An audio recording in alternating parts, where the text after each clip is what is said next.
What's up, y'all? It's Sebastian Mikael. You're checking out the Vocal Vixen.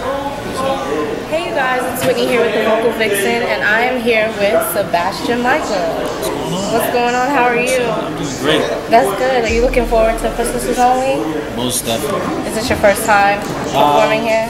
Nah, I've actually performed in Charlotte a lot. You know, we come down here pretty often, and we did a thing in Riley that was pretty similar to the Sisters Only, and it's always a good time coming down here. You know what I mean? People show a lot of love. Yeah, they do. Southern hospitality. Southern hospitality. So, you know, you linked up with Ted Lucas and ended up getting signed to Slip Inside Records. How did that relationship come about? Like, how did you guys meet and leading to you getting signed? Well, we met. I mean, he kind of flew us down from back when I was living in Boston. Okay. And I was doing like street performances outside. We were filming on YouTube.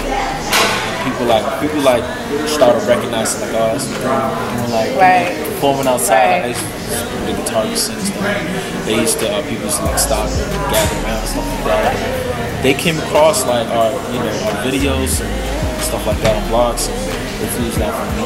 And long story short, eventually made that happen. That's cool. Now you mentioned you played the guitar. Yeah. How many instruments do you play? I play 2 instruments. Oh, okay. The guitar and piano. I figured you look like a pianist, as they say it.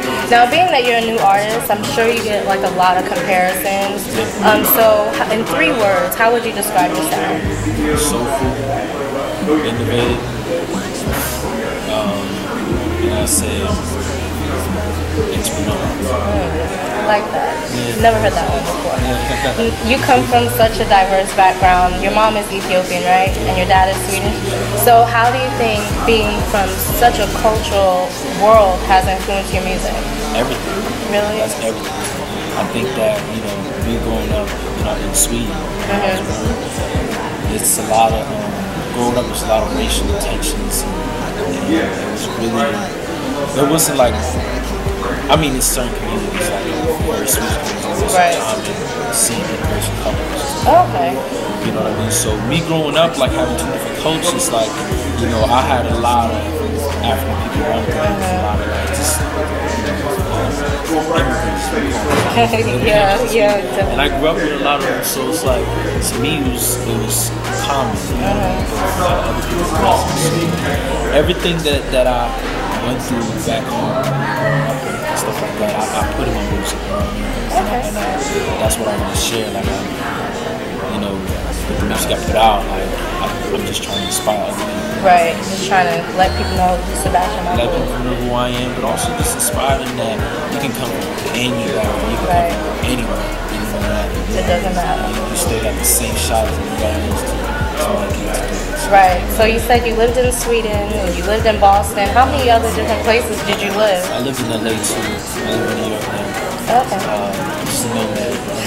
I just live everywhere I can. But That's cool. It's to me like I look at, definitely the States is my second home, but I look at Sweden as my home.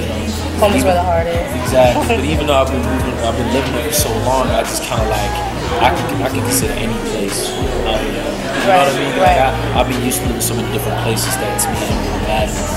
New York is my favorite city, but I feel like I can kind of live anywhere. So. Okay, now you moved to LA when you left Sweden, right? Yeah. And you moved there for school. So what was your original track? Like, what would Sebastian Mikael be doing if he wasn't singing? I don't even know. God's grace, like for me, school was just kind of a tool to get me over here. I honestly wasn't really being like, I'm going to school, I'm going to college, because I didn't get into regular college. I happened to get into a music school and got to get a scholarship, and that kind of like saved me because I wasn't really doing too well in Sweden, so it kind of like helped me out and gave me a new chance to like start over and actually pursue my dreams. You know what I mean? So to me, like I said, school was like a necessary tool for me to be able to stay in the country. It was a blessing that they gave me a scholarship. So that definitely is. Living in school is expensive. It is really expensive. Really expensive. I graduate next weekend, so I know. Like, you are? Yeah, so Congrats. Thank you. It's pretty mint. So for those who don't know, you used to go by Delore. Is that how you say it? I'm not French at all. Thank you. What made you decide to transition from Delore to Sebastian Mikael, and how is the music different? Like, how did the music styles differ? Well, the music style is, I wouldn't say that it's way different. I mean, it was songs, like I remember I put out a mixtape. It was songs on that mixtape that was definitely, like, it was me because I wrote it. I wrote all the songs, but it wasn't initially meant for me. Like, I used to write for other artists. So that was my initial goal. Like, I'm writing for, like, you're trying to play songs for, like, Usher and other artists like that. And they wouldn't go through, and I would just keep them myself and put them out. Because, I wanted to be an artist myself. Right. So there was a lot of songs in there that was intended for other people, but I just kept it myself. So style-wise, it couldn't, go anything from more pop music to R&B. But the music that was like really me was the more acoustic type of stuff. I've seen you do a lot of acoustic. You know, when you look up Sebastian, like you do see a lot of acoustic. I love acoustic stuff. Yeah, I mean, it's not all that I do, but I think that I didn't feel like there was a lot of artists doing it, so I felt like it was a void. And also, acoustic music is so like it's very stripped down and pure. That's what's like you really feel the music. Right. You know what I'm saying? Like it don't make you think nothing. You just feel the music. You hear the words a lot better. You hear the words better too and all that. And it's like it's songs that you can just sing through. Like a song you gotta stop or there's no real production. So I think that's fresh, but at the same time, like I'm a producer myself, so I'm you do everything. Play music. Yeah, well I started as a producer. Oh, okay. Now your album Speechless drops June 24th, right? Walk us through the album. What do we expect to hear, and why did you decide to name the album Speechless? Speechless represents my whole journey coming from Sweden and dreaming about this, but being rejected before having the dreams. You know what I'm saying? Like people wouldn't believe me because where I came from, my circumstances, like the environment that I was in, people were looking like I was crazy because no one from where I'm from has ever most people haven't even been over to the States. So for me to talk about it, they just look at me like I was crazy. So Speechless is me taking a chance and a risk of moving over by myself when I was 18 and just trying to do it. Obviously school helped me out because it gave me a chance to actually stay in the country because you can't just move and stay somewhere. So it gave me the chance to stay here, but Speechless represents the whole journey to where I'm at today and where I started. It's a blessing. It is, it definitely is. Now, what was it like working with Wale on your song last night? That is a hit. That is a hit. Thank you. You're welcome. He's one of those artists that he's grounded, like he's down to earth, and like when I sent that song over to him, he didn't know who I was. Like he just really fucked with the song. This is it. Like this is a smash. He wanted to be part of the song, and it was dope because obviously he helped me out. You know what I mean? And having him support me was dope. It was just cool because like he gave me a lot of advice and a lot of insight on how to start, how to do it. So I appreciate it, for sure. So 5 years from now, where could we expect to see Sebastian Mikael?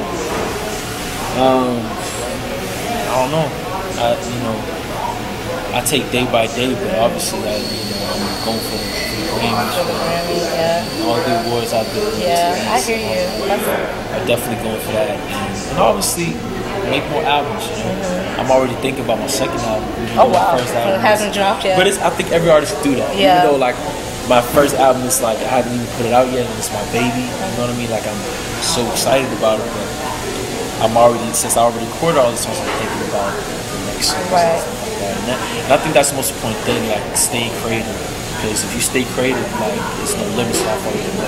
Perfect. Now, do you think you could sing a little freestyle for us, or a little freestyle? Or are you saving your voice for the performance? I can sing a little bit. I got you. All right.